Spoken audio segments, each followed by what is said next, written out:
Episode की शुरुआत मोनिशा द्वारा अपनी मां को यह बताने से होती है कि उसने पूर्वी द्वारा बनाए गए खाने में नमक मिलाया था और हरलीन ने उसे देखा और उसे थप्पड़ मारा। उसकी मां चौंक जाती है।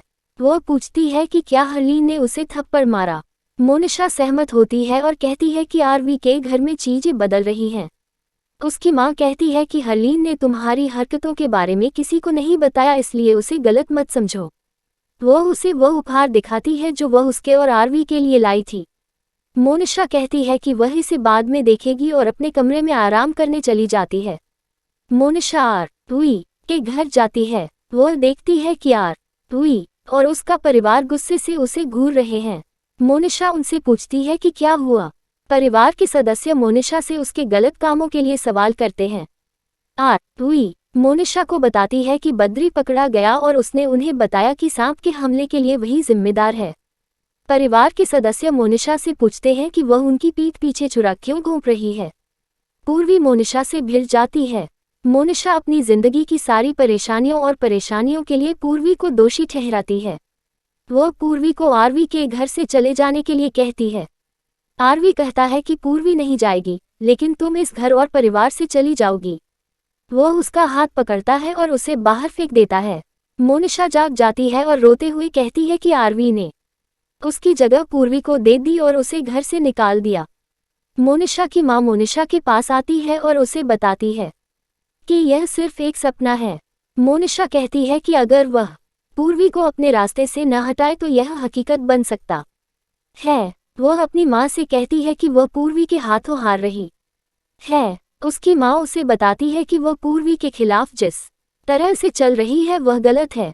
मोनिशा पूछती है कि उसका क्या मतलब है। उसकी मां कहती है कि उसे पूर्वी को हराने के लिए एक नया रास्ता अपनाने की जरूरत है। पूर्वी आरवी के इर्द गिर्द काम करती है। आरवी पूछता है कि वह उसके इर्द गिर्द क्यों घूम रही है। पूर्वी कहती है कि वह काम कर रही है और उसे उस पर टिप्पणी करना बंद करने के लिए कहती है। युग वहां आता है और आरवी को आने के लिए कहता है। आरवी पूर्वी पर टिप्पणी करता है और वहां से चला जाता है।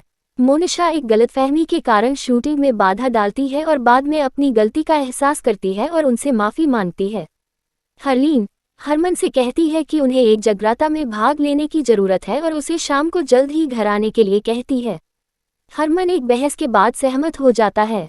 दीपिका हरलीन को साड़ी दिखाती है। हरलीन दीपिका से पूर्वी के लिए भी एक साड़ी चुनने के लिए कहती है। दीपिका परेशान हो जाती है। आरवी युग से कहता है कि पूर्वी उसके पीछे आएगी। पूर्वी अपना बटुआ देने के लिए आरवी का नाम पुकारते हुए वहां आती है। आरवी युग से कहता है कि वह जीत गया। वह परिवार के सदस्यों से पूछता है कि क्या वे सहमत हैं कि पूर्वी उसके पीछे है। पूर्वी को देखकर दादी, दादा और हरलीन मुस्कुराते हैं।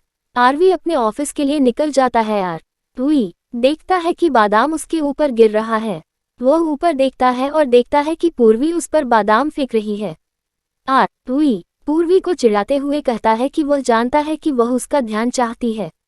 वह फिसल जाता है। वह उसे देखकर मुस्कुराती है। आरवी बादाम को पूर्वी के पास वापस फेंक देता है। मोनिशा उनका खेल देखती है और असुरक्षित महसूस करती है। युग वहां आता है और आरवी से कहता है कि हरमन उसे तुरंत बुला रहा है।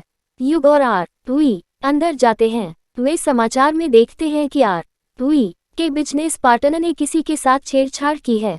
हरमन आरवी से कहता है कि वह उसके साथ कभी कोई डील न करे। मोनिशा इस पर टिप्पणी करती है।